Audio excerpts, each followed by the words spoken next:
Great, good evening. Thank you, Tori, Ron, Emily. It's lovely to be here. I studied mathematics here and spent the first half of my career in industry, but spent the last 16 years working on how do we accelerate action to tackle the climate crisis. So I want to give you a flavour from my perspective from this privileged role that I've had for the last couple of years on what I think is going on. But the most interesting bit of the evening for me will be the Q&A. So I hope you've got lots of interesting and challenging questions for me. Ron and I were just talking earlier about the fact that tackling something like the climate crisis is a wicked problem. And I think that sometimes we can see the problem as very simple, right? It's beguilingly simple. All we need to do is stop using fossil fuels and pay the global south so that they can develop beyond reliance on fossil fuels and tackle the adaptation needs. But it's also the most brutally complex problem in the world because it means transforming the energetic basis of the entire global economy. So it's like just as disruptive as the Industrial Revolution, and now we have to do it much, much faster than that messy transition took. So I'm going to explain a little bit about what a UN high-level climate action champion is and does, and what we tried to do for Glasgow. And then I'm going to try and paint a picture of Glasgow as a complete failure and an overwhelming success. And then we're going to discuss how to navigate those two truths, which I'm going to present. And some of you will believe one of them, or both of them, or neither of them. But that in itself is interesting. So first of all, what does the role mean? I do not represent the UK government. The mandate for the UN, and that's important, and I'll explain why. The mandate for the high-level champions was created as part of the Paris Agreement. When the system, if you like, the UN and the 196 countries, now 197, basically came to terms with the fact that we cannot tackle the climate crisis through government action alone. There are other power structures in the world, what the UN system calls non-state actors. So particularly businesses. Obviously, Apple and Amazon are significantly bigger than over 100 of the countries. If you look at the Pareto of 197 parties, so there's huge power there. Banks and investors, BlackRock, $10 trillion, right? Significantly more power than many of the nation states. But also subnational governments. California is the fifth biggest economy in the world, has no seat at the table in the climate negotiations. And cities, Mexico City, Tokyo, again, huge economies with their own regulatory power, their own cultural momentum, and again, much bigger than many parties. That was a long time coming. So the first time that, if you like, the non-state actor voice was welcomed into, not the formal negotiations, right? Because the formal negotiations are only countries. No one else has a seat at the table, but into the political conversation. The first time that was invited in was in Peru in COP20, the year before Paris. And that momentum built a bit. There was a little corner of Paris called the Lima Paris Action Agenda, where collaborations and initiatives from those non-state actors were presented and celebrated and encouraged. And then at the end of Paris, as part of the Paris Agreement, particularly driven by the most vulnerable countries and particularly the small island states, this role of a high-level champion was created to really drive a parallel track. So you've got the negotiated track, complete consensus between every one of those nearly 200 countries on every comma, right? So very, very, the highest democratic bar you could possibly imagine. But then a parallel track, and interestingly, not defined in that very, very detailed, precise way that everything else is negotiated, but defined in a very loose way.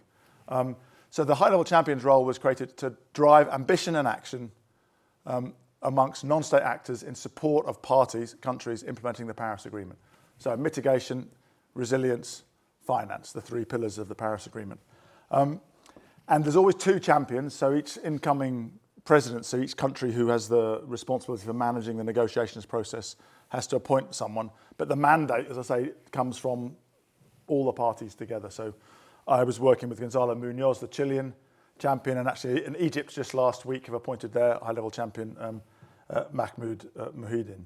So there's always two champions, and our job is to work with what we call the Marrakesh Partnership, which is hundreds of partners working with businesses, investors, cities, states and regions, so mostly civil society organisations working with those stakeholders all around the world. And the first 4 champions were really either ministers or political appointees. But the 5th champion, Gonzalo Munoz, from a global south country, from Chile, was and still is, a serial entrepreneur, but with an interesting difference. He's a serial, or I would call a systems change entrepreneur. He founded a company called Triciclos, which is a company which employs 3,000 rag pickers and is one of the first B Corps in Latin America, and is using the insights gained from rag pickers being the kind of people who understand waste in a commercial way, often better than the designers of products, to then actually create a business model which then provides circular economy insights to product designers in large companies. And he was also one of the pioneers behind the B Corp movement going global. He founded Sistema B, which is the parallel in Latin America. Now he's part of that. So he's trying to change the whole, if you like, DNA of businesses and embed purpose with profit at the heart of the business enterprise. And he was appointed a year before me, but at a very traumatic time in the whole process. The COP before he was appointed was in Warsaw, in Katowice, sorry, in Poland. And it was just after the IPCC had published their report basically saying at 1.5 degrees, things are really bad, but at less than 2 degrees, well below 2 degrees, the Paris North Star, they're much, much worse. But even though that had just come out in the October, like a month before the COP, in the Polish COP, the parties were not able to agree to embrace that science. They just took note of, I think, it's if you follow the multilateral language, there's a whole sort of hierarchy of verbs from very strongly endorsing to completely ignoring. Well, taking note of is about as close as you can get to completely ignoring without completely ignoring. So Gonzalo, when he came in, first of all, Brazil had agreed to host COP25. They pulled out under Bolsonaro. So we've got Trump in power. We've got the COP not even able to embrace the science, the very strong science, showing the huge difference in human and economic suffering between 1.5 and well below 2 degrees. And then Bolsonaro pulls out of hosting COP. So then Gonzalo gets put in. Now, unlike me, I've been working on climate change for about 15 years. Gonzalo had been working on other problems, didn't know anything about the COP process, so he comes in April with like 8 months to go to COP25 in Chile. So he decided that he would put one thing at the front of this, and that's the science. So what Gonzalo did was he worked with those 300 odd partners in the Marrakesh Partnership and said, we are going to publish before COP25 in Santiago a pathway to 1.5 degrees for every sector of the global economy, and that's going to be our contribution to the process. Because the parties haven't agreed or welcomed that science, it's something that we can do in a disruptive way. And of course, in the end, even that COP had to be moved to Madrid because of the social unrest in Chile. But Gonzalo succeeded in getting that group of partners in very short time to publish those pathways. The quality wasn't always brilliant, but the fact is that they were 1.5 degree pathways published ahead of COP25. In COP25, the parties had to decide whether the role of the champions would continue or not. So it's quite a risky strategy to do something which is more ambitious than anything the parties will agree. Because in Madrid, the parties did not agree that 1.5 degrees is the thing that we're really aiming for. They were still arguing about well below 2 degrees and 1.5 degrees. But interestingly, Gonzalo did that, and the Marrakesh Partnership, that group, pulled it off, and that work was welcomed and endorsed by the parties in Madrid. So there's something interesting happening here in the dynamics between this tightly negotiated consensus process where people refuse to agree a higher level of ambition, and a loosely defined, more dynamic arm's length process where that higher level of ambition was codified, but then was welcomed in the formal process. And one of the things I've noticed, because Gonzalo and I, and now Mahmoud and I, have regular meetings with all the different negotiating groups to keep them up to date with what's happening outside the formal process, is that even those countries who are recalcitrant or the anchors to ambition in the formal process recognize that that formal process alone can never be enough to solve the problem, and welcome that kind of innovation and dynamism from outside. So Gonzalo and I would say that the high-level champion role has something of a Trojan horse dynamic in the process, but it's almost like a transparent Trojan horse. Like everyone recognizes that we need something that is going to allow more innovation and to stretch the boundaries of what people think is possible. So what did Gonzalo and I try and do? Well, first of all, we were very lucky in our bad luck in that we had an extra year to organise. Normally the COPs are every year. You know, you get appointed in late January. I got appointed for a COP in November. That's like 9 months. You spend 2 months figuring out what the hell you're doing. Then you've got 6 or 7 months to actually deliver anything. The other thing to say is that the high-level champion role historically has come with no resources. So people say, we want you to do this job. It's the most important job in the world. And the non-state actors is where all the momentum is. And here's 2 people to organise your diary and your travel. Fortunately, I've been doing this for a while and I'm quite entrepreneurial. So as is Gonzalo, so what we were able to do is build a much stronger team to support that global network. And the way we've tried to really ramp up ambition is by launching 3 campaigns based on the 3 pillars of the Paris Agreement: mitigation, resilience, and finance. And so we called those the Race to Zero, which we launched in June 2020, which is about getting people to commit in a robust way, not to 2050 targets only, but to actions they're going to take in the next 5 to 10 years to be on path to halving emissions by 2030 collectively. Mitigation is kind of where I come from, with my work at CDP and the We Mean Business Coalition, which means mostly global north mindset and a business mindset. Very quickly after launching the Race to Zero, critical friends started saying, well, now that you've launched the Race to Zero, you've got to launch the Race to Resilience, because resilience always gets forgotten. And to be honest, initially we were very naive and like, no, we're going to have a resilient Race to Zero. And again, that was pointed out to us. That's what everyone always says who's working on mitigation, that they're going to somehow deliver adaptation whilst doing it. So we realised that we had to launch a Race to Resilience, which will be very different. I mean, mitigation's very technology driven. It's about getting down the cost curve, about increasing deployment. Whereas, as you all know, those of you who worked in adaptation and resilience are very much more context specific. They're about lives and livelihoods in very different circumstances. So the Race to Zero was really about robust targets and plans, but the Race to Resilience was around solutions for, and what we tried to do is move away from the sometimes very dry language of negotiations. Even the phrase adaptation and resilience means nothing to any ordinary human being on the planet, right? It's a term of art from the negotiations. Why are you conflating those 2 terms which seem quite similar? Which is why we didn't call it the Race to Adaptation and Resilience, but we chose a term which we find emotes better with people and is easier to understand. And what we built that campaign around a much simpler narrative about what the hell do you mean by resilience? We said it's about addressing the vulnerability of the communities that are most impacted by climate change now and worse in the future. And those 3 most impacted communities are smallholder farmers, the urban poor, and coastal dwellers. Now, of course, that's not a description of every single bit of adaptation and resilience, but if you want to actually run a campaign and get people to step up to action, at some point you've got to simplify the complexity of the wicked problem. And we found that very helpful to say what it means is addressing the specific needs of those 3 community types in the face of accelerating climate impacts. And then, of course, to do all that, you need money, or the means of implementation, as the UN system calls it. And there we were very fortunate that the Secretary General had appointed Mark Carney as his special envoy, just about the same time as I was appointed. And so we were able to work together to bring the kind of convening power of someone who's been a central bank governor for, I think, 10, 12 years and has run the Financial Stability Board's task force and has led that transition to private finance embedding disclosure on climate risk systemically. And our sort of decades of work between us on what does it mean to set a robust target and be transparent about it. So we created the Glasgow Finance Alliance for Net Zero. So we come to the COP.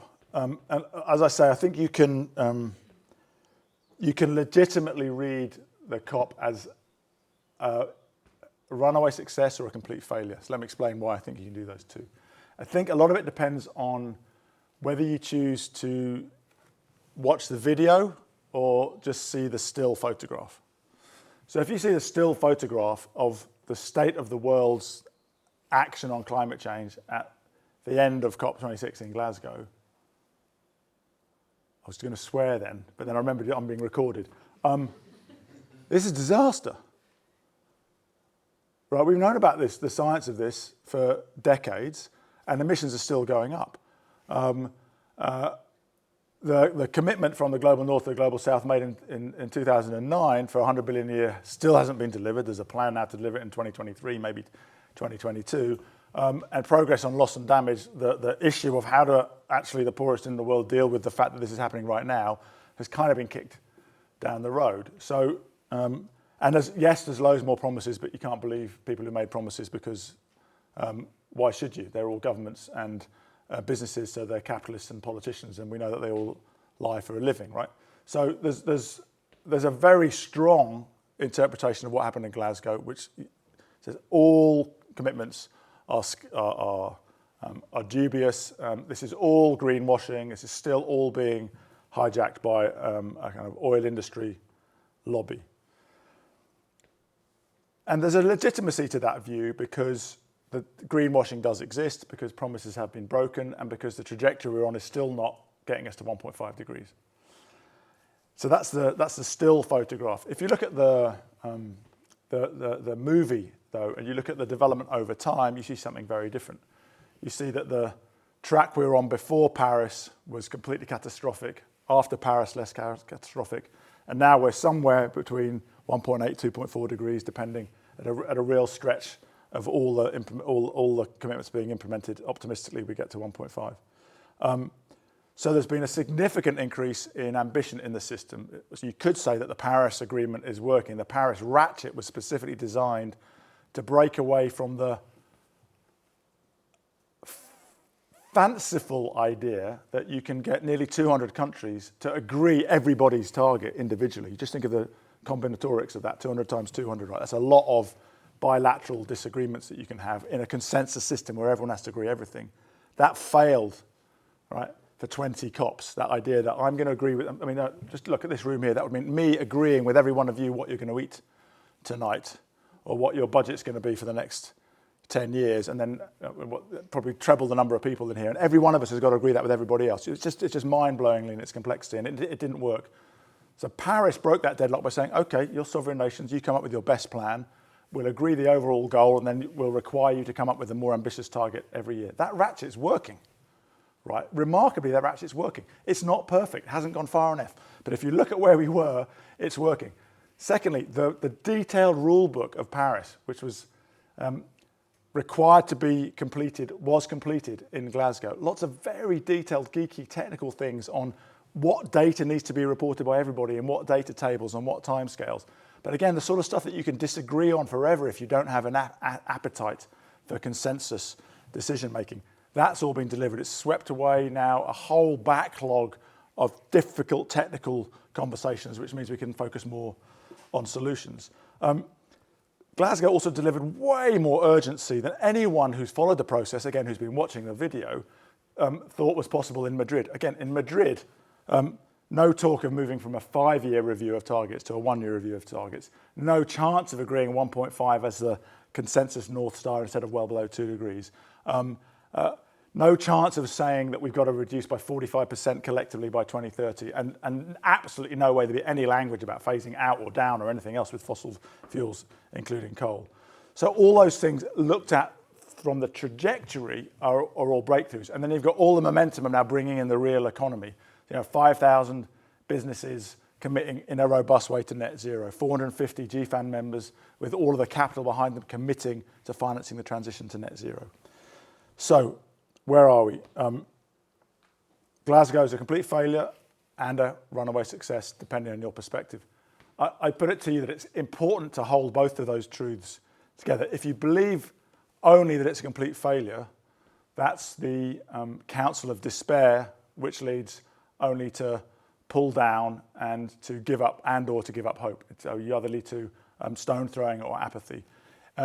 If you believe it's only a runaway success, actually you have similarly dysfunctional responses. If you think it's all taken care of, that's another route to apathy, and it certainly isn't all taken care of, so it's a decision that actually guarantees failure.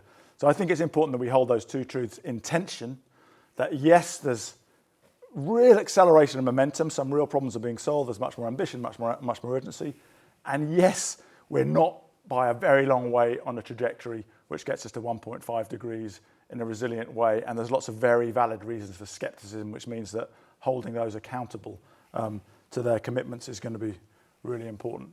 One of the things which the high-level champions in our team have to do is host a 2-hour plenary, which was with all the countries presenting what's going on in the non-state actor world. So in that, we presented, of course, the momentum on the Race to Zero and the Race to Resilience and GFANZ. We also pointed to some of the, what I call the ambition loop evidence of public sector and private sector starting to influence each other to converge on higher levels of ambition, both at the top level, but then also in some of the very specific areas like getting to green steel or green hydrogen or accelerating the phase out of combustion engines. But we also included, to try and make sure that that sceptical voice was very clearly in the room, and this wasn't just an optimism fest, the very powerful voice of Vanessa Nakate, who many of you will know, and those of you who were there will remember it.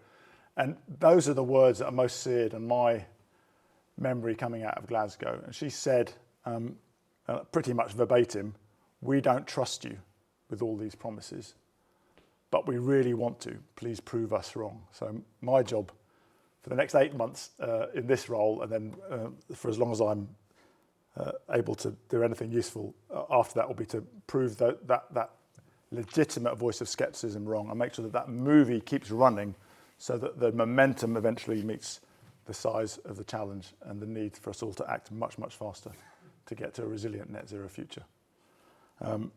I'll stop there. And Emily, you're going to...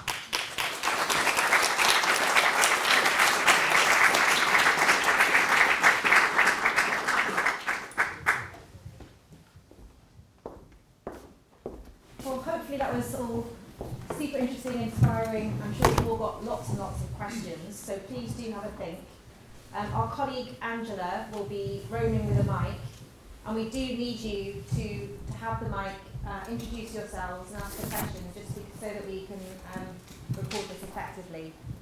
But maybe as you're all thinking, I'll maybe just ask Nigel a question for you to all think about, which is, what would you want this audience, Nigel, to take away? I mean, for me, I often use the analogy with the moon landing. When Kennedy said we're going to land a human on the moon by the end of the decade, he said lots of inspiring things, like we don't do this because it's easy, right? That we do it because it's hard. But now we can say we don't try and tackle the climate crisis because it's easy. We do it because it's necessary, right? Because we have to. But I read a history of the moon landing a couple of years ago, and there's a brilliant story of the actual, like the last minute when the Eagle was landing. Two things that I take from that. First of all is that when Kennedy made that commitment, everyone thought he was nuts.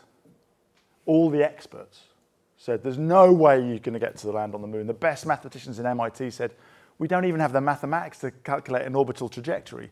How we could? So he said, well, invent it. They didn't have spacesuits. They didn't know what the surface of the moon was like. All sorts of things they didn't know.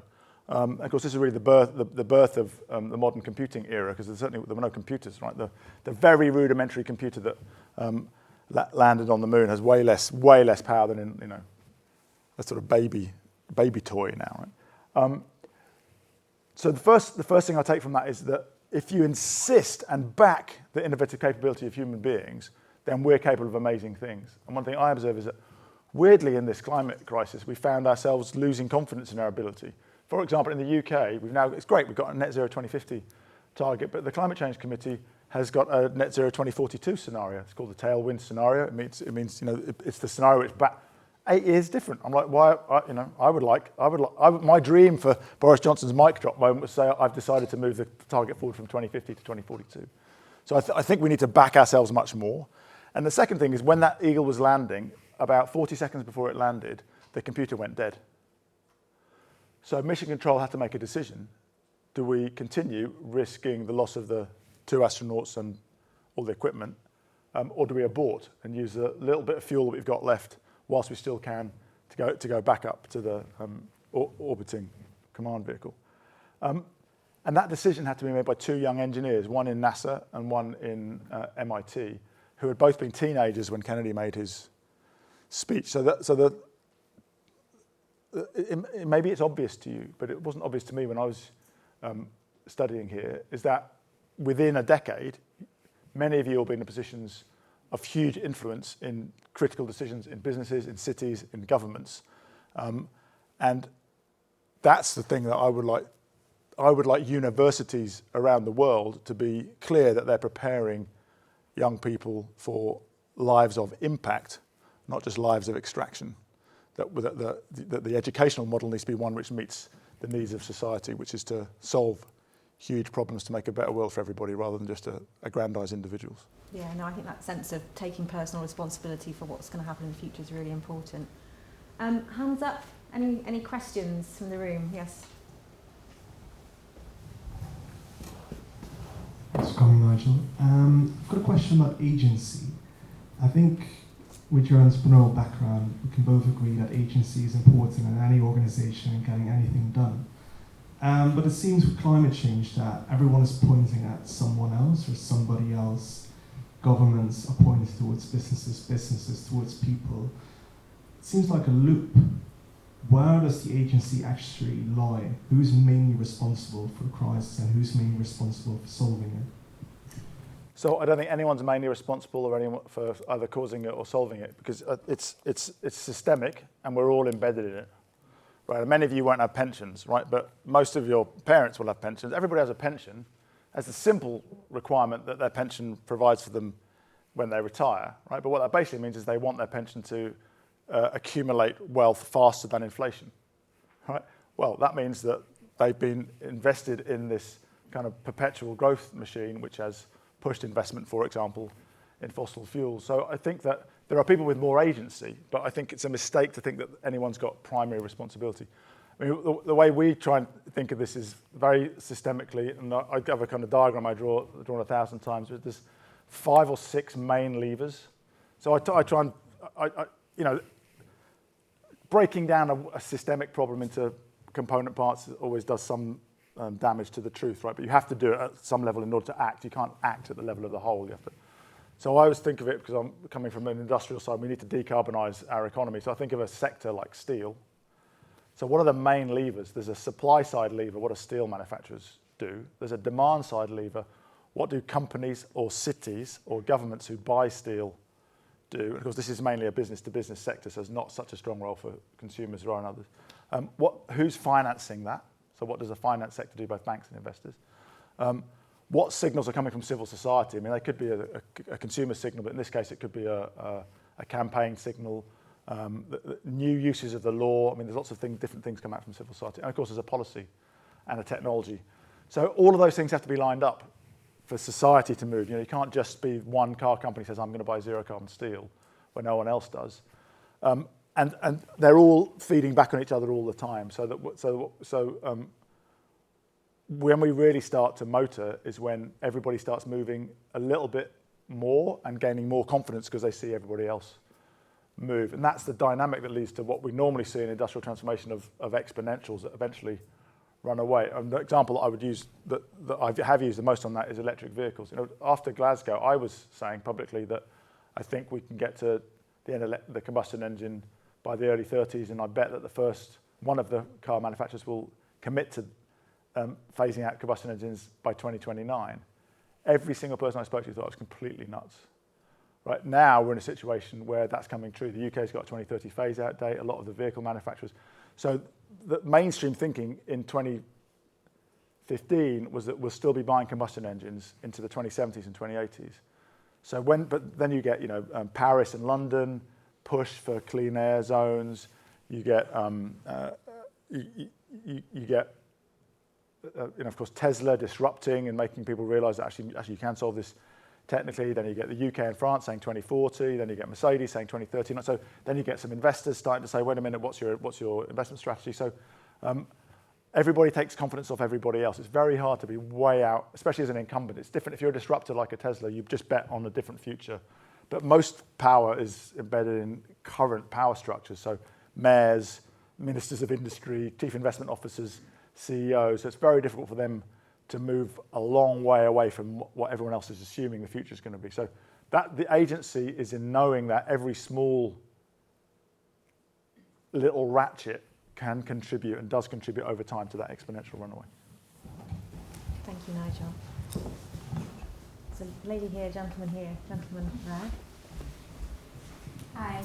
I'm wondering what forms or models of activism do you think are most effective for moving global north governments or generating the political will for them to sort of meet their promises?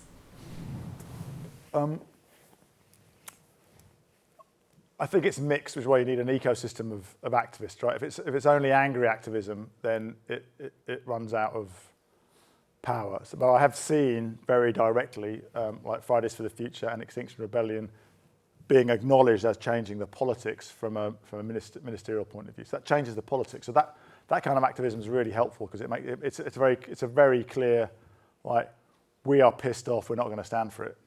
Activism, which especially from a big young audience freaks out people in power, right? Because like future voters, future customers, etc. But it's not enough because it doesn't say anything about solutions, and that's not necessarily a bad thing because I think as soon as you start talking about solutions, you know those kind of activists then start arguing amongst themselves. I think that's quite smart to stay out of solutions, but you've got at some point start saying, well, what do you actually want? So this goes back to agency. You know, like there's a very different kind of agency in saying we want combustion engines to be banned in 2030, or we want better clean air regulation implementation in our city, or we are going to boycott anybody investing their pension with this asset manager because we think they're still funding all the wrong things.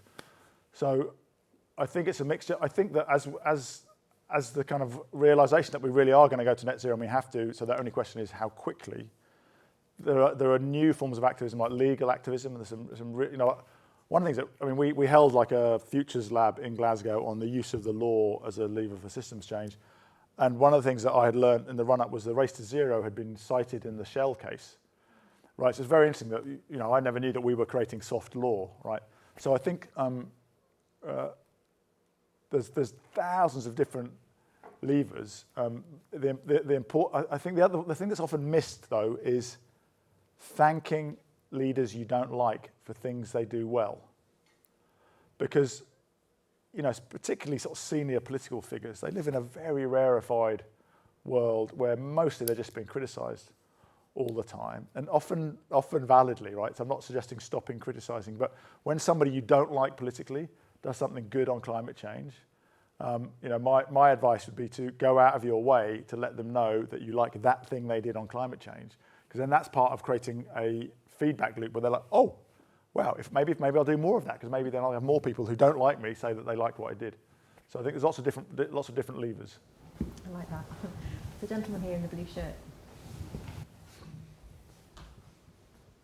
Hi, thanks for your talk. I appreciated your analogy about the still versus the image in terms of how we view COP, but I think your video analogy kind of relies on the commitments that are being made and the increasing commitments to tackle climate change. But like you acknowledge, that requires the accountability to come with it. And I think for me, that's a challenge that I have with these big forums. There's a lot of commitments made, but not as much follow through. And so I was wondering if you could speak to that, like what mechanisms of accountability you've seen or that you might think would be useful to actually turn the promises into action. Yeah, of course, ultimately the only mechanism of accountability that really counts is what's happening in the real world, right? So you can now start to talk about the video on electrification of vehicles through that exponential of market share of electric vehicles, right? Or you can talk about renewables. What you can't do really is talk about steel, because there's one factory making a little bit of green steel at the moment. So I think it depends where. So I think it depends where you're at in the maturity of the chain. So on some things you can track what's actually happened in terms of the solution being implemented. In other areas like steel would be a good example. It's very early in the days, but so now you can look at who's actually committed to invest the capital. So like ArcelorMittal have committed to, I think, 4 facilities of 2 million tons of green steel. H2 Green Steel, a startup in northern Sweden, is committed to 5 billion in a new facility. So that's a sort of that's more than a commitment, right? That we're going to go green. It's like a board approval that we're going to spend money. I think ultimately, though, we have to be really clear that voluntarism won't do this. And so I use this example a lot. I started working at the Carbon Disclosure Project, which was launched in the UK in 2001 with the idea that if we could get investors to see the impact of climate change on their holdings, which they own, it would incentivize them to try and get the boards to change their behavior, right? So, and then a few years after that, we launched the Climate Disclosure Standards Board with the intention of writing the accounting standards, which would be implementable by the global accounting profession when mandated by law. So that's like 2005.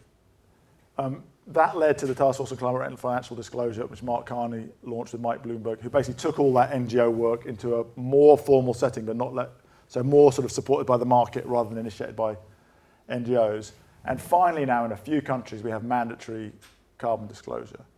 So that the whole journey has taken 20 years. So what I keep saying is we can't afford to wait 20 years from voluntary net zero commitments to mandatory robust. So one of the pieces of work we're doing with the ISO and the ISSB, the new just formed International Sustainable Standards Board, is to see can we publish a roadmap which would get us to regulatory net zero targets. Science-based target initiative is great, but it's not. It's still kind of a startup NGO, underfunded. That we can't use that sort of infrastructure to underpin the transition of the entire global economy, right? So the ISO community and the ISSB, we're going to publish a pathway to regulatory standards for net zero targets, net zero pathways, and robust and appropriate use of offsets.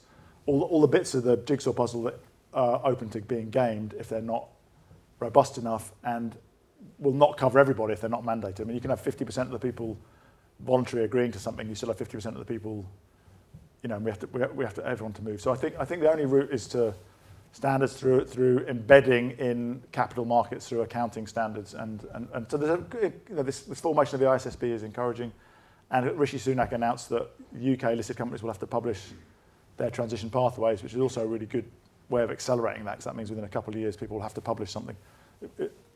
They'll at least have to publish a pathway, whether or not they won't be required to have a net zero commitment, but it's helpful, right, because more of that data. So I think reining through regulation.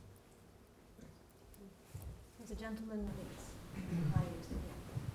Thank you. Hi, so I like the analogy about the moon landing. I guess my concern is that it's like we're trying to pull off a lot of them at the same time across multiple different industries. So I think with the mitigation part you talk about of coming down on the cost curve and coming up on deployment, there's a number of technologies like CCS, you mentioned green steel.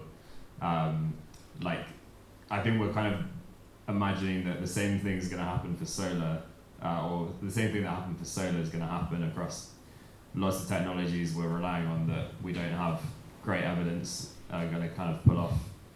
Yeah, and it's the same with hydrogen. Like there's just so many different areas where we don't have a huge amount of expertise that we're relying to scale up very quickly. And I'm kind of worried about the bottlenecks that exist there in terms of, is it the case that you kind of firmly believe that these kind of smooth exponential curves are going to come off, or is there going to come a point and, I think a good example is low carbon aviation, where you don't really have anything planned for the next 10 or 15 years in terms of deploying long haul zero carbon flights. It seems like there's kind of minefields everywhere of potential technology bottlenecks.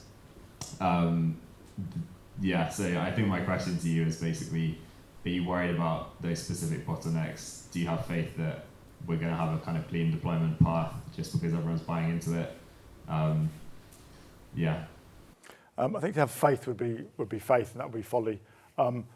2 points. First of all is that one of the problems we suffer from is that most of the climate modelling that's been done so far in terms of mapping the transition uses an approach called integrated assessment modelling, which tries to optimise at the level of the whole.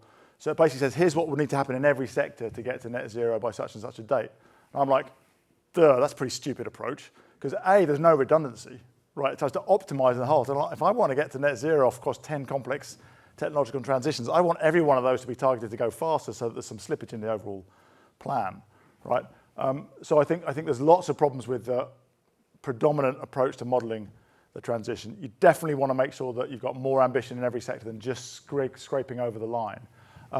So one reason why I would quite like to, I don't know whether I'll have the bandwidth or ability to do it, but I would quite like to start really lobbying for a net zero 2039 target in the UK. Partly because the Climate Change Committee said 2042, and 3 years amongst friends is not much, right? So the Climate Change Committee have said you can do it in 2042. So I'm like, if you really back UK engineering, go for it, go for 2039.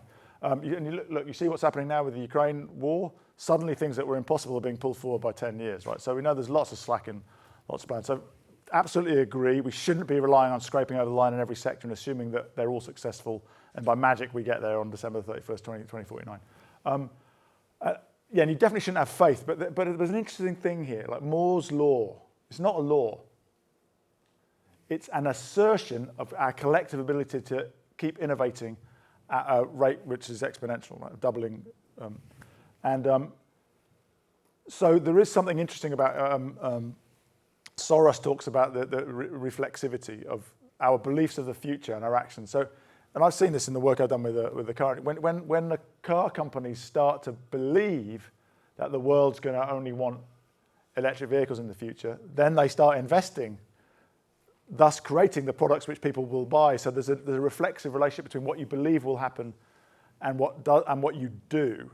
Now, you can't just sit there believing in something. You've got to then do the doing. So that requires policymakers to make the changes, and consumers and procurement officers to make the changes, and R&D facilities and CEOs to make the changes. So I do think it's really important. So what we've tried to focus on, we launched in January last year what we call the 2030 breakthroughs. And so take aviation as a really good example, right?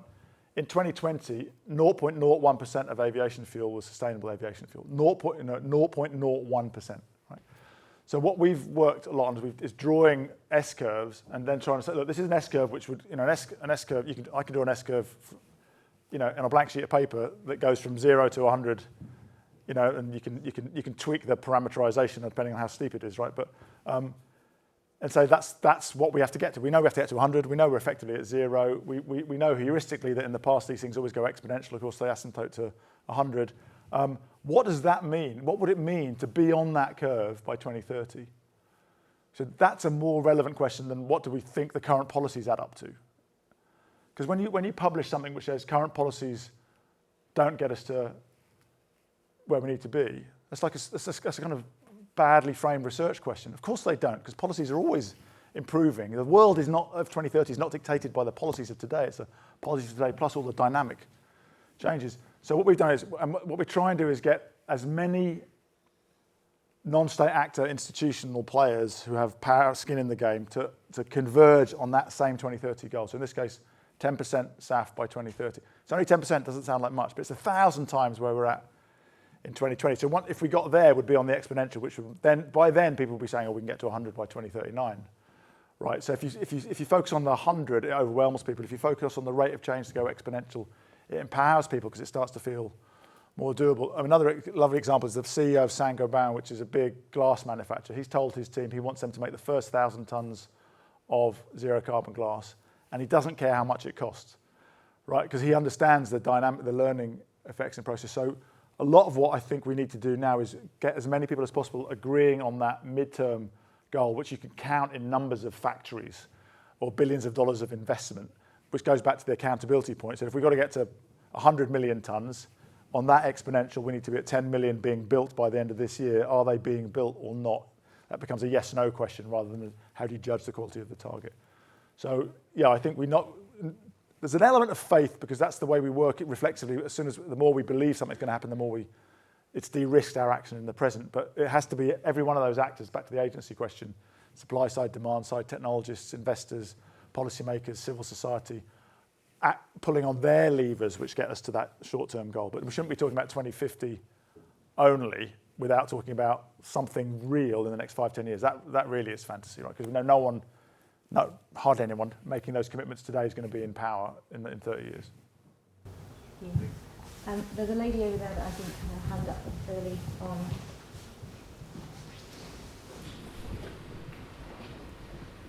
Hi, my name's Lydia Collins. I'm a PhD student in the Conservation Science Group. Thanks for your talk and for being here today. We know that we're not all going to be equally affected by climate change. Impacts are going to differ around the world, and amongst the worst hit are going to be the poorest communities on Earth. So do you think it's only from a point, and alongside that, I worry about who's controlling the narrative on questions like, was Glasgow a runaway success or a complete failure? So do you think it's only from a position of relative privilege that you can suggest that Glasgow was a success?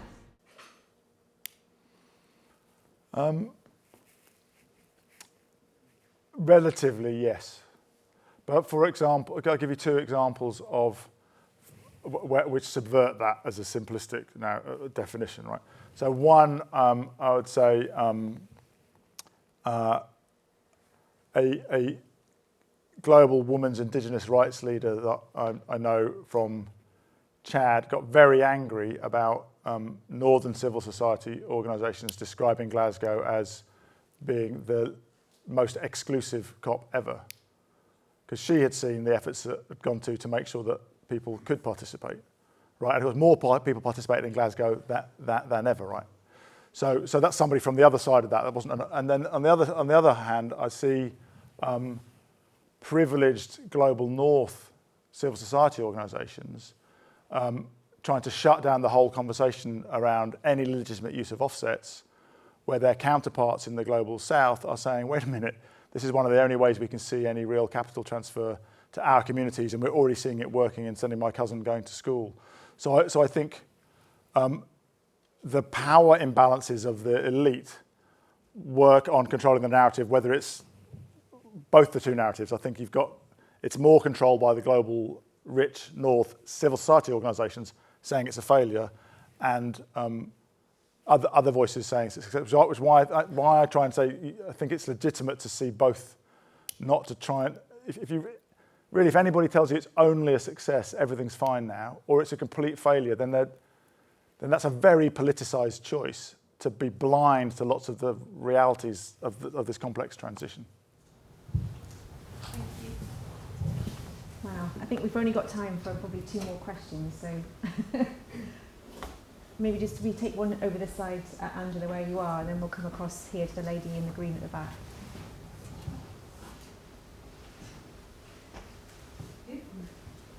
I don't know, there was quite a few hands up over there, so... Yeah. Shall I ask a question? Yeah, sure, go ahead. All right, Nigel, thank you. My name's Stephen Lezak. I'm a PhD candidate here.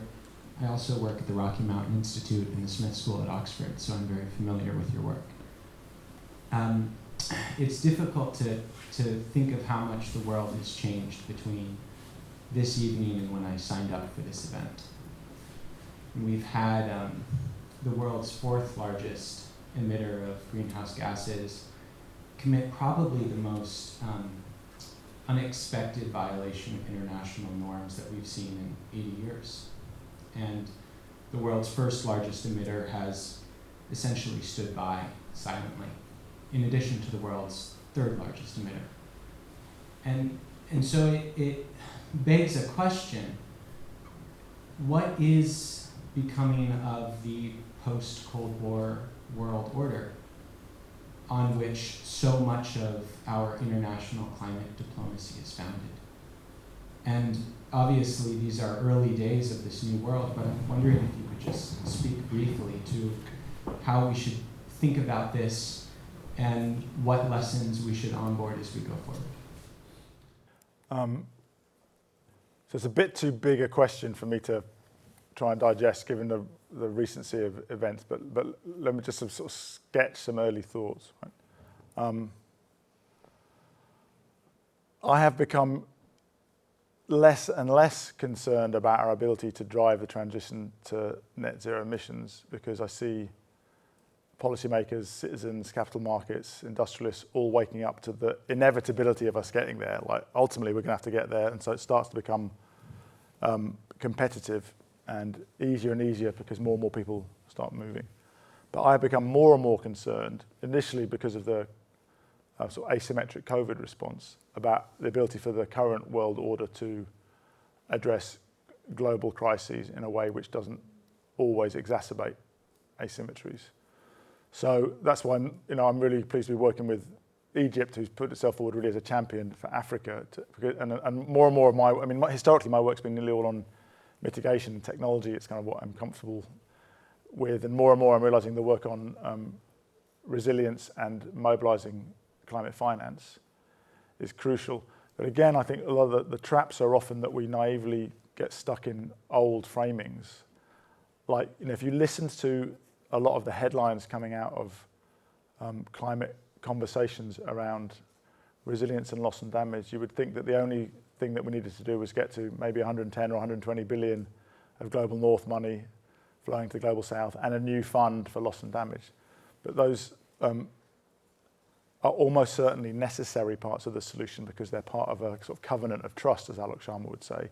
But they're miles away from being sufficient because the machinery of global finance is still structurally trapping people in high-risk lives, high indebtedness, difficult access to capital. Those three things are all linked. And that difficult access to capital means that you're stuck in a high-risk life because you're not investing.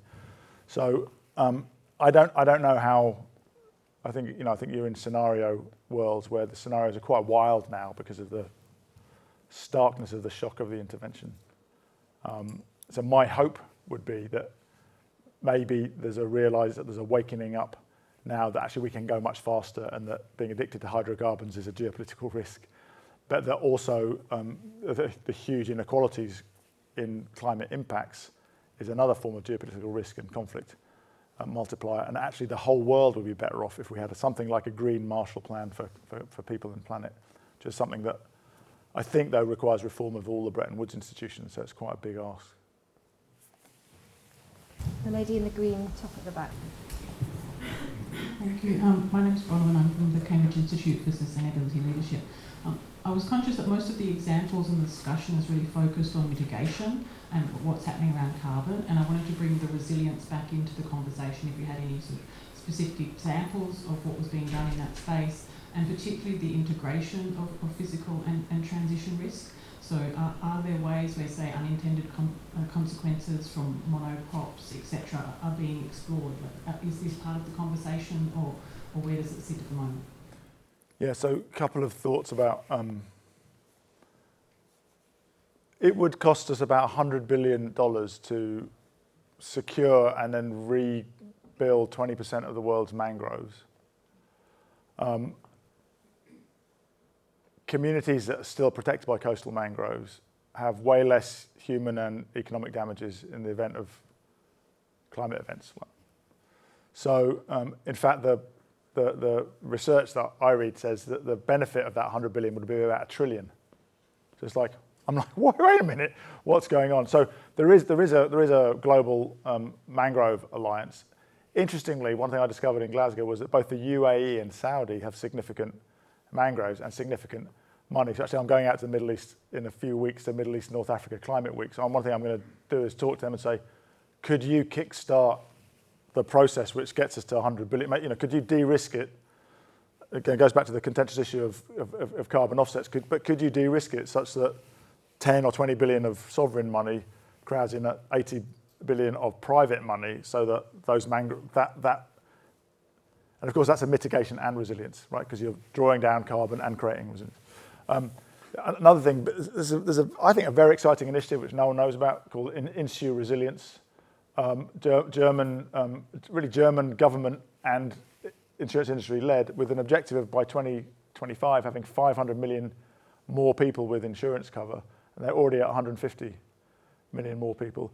And again, what I find this goes to the point about who controls the narrative. I find it really weird that most of the time, if you mention insurance as a solution to loss and damage in the global north, you get your head bitten off as though you're trying to foist expensive insurance policies on smallholder farmers, rather than trying to address the fact that 95 to 99% of forecast climate risks in emerging and developing countries are uncovered, therefore are going to drive people into debt. And the fact that insurance arose for a reason, right? It allows us to stabilise our financial lives and therefore make persons. So those are a couple of examples. I think one of the things I'm trying to do a lot more this year is talk about those. So thank you for calling me out on being in my normal comfort zone of talking about mitigation. I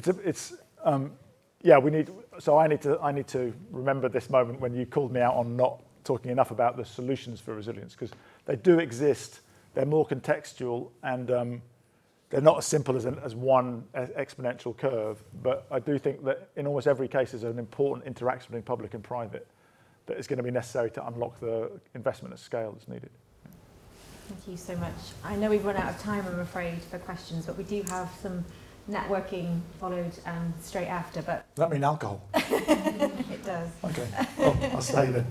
I don't know if you've got any final remarks to leave us with, Nigel. It's been wonderful to listen to you this evening. No, the thing I would leave you with is that So I was studying mathematics, but I've become more and more a student of sort of political and economic history, and of the way systems change and the way you can intervene to change systems, or wicked problems we were talking about. So it seems to me that what we're living through now are the consequences of transgressing several systems boundaries. Right, you can think of the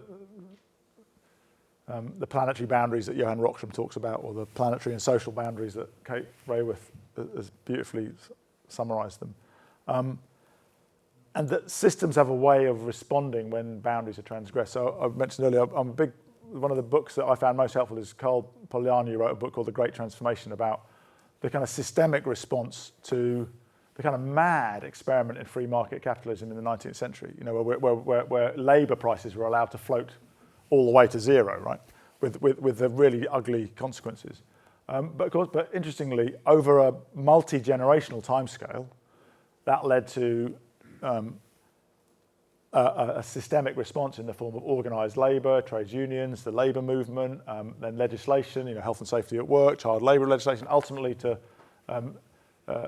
the existence of the welfare state.